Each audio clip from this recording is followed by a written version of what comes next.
Mani atong lakawan karon. Lapos na siya, diretso na siya dito sa barangay Taluto. Makita na to dire ang Bohol Wisdom School, ang liyong nga bahin, ana nga building. Napare po yung mga part pa sa barangay Buoy ani, purok size sa barangay Buoy na din sa ani sa kuan. Makita dire sa pinya floor.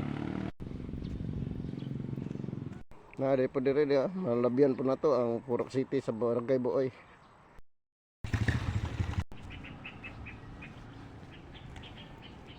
O pag dire nga bahin sa Pinyaplo Road ang barangay Taluto, sakop na din dire sa barangay Taluto. Ngayon na siguro na apintalag utro kay di na maklaro. Manay.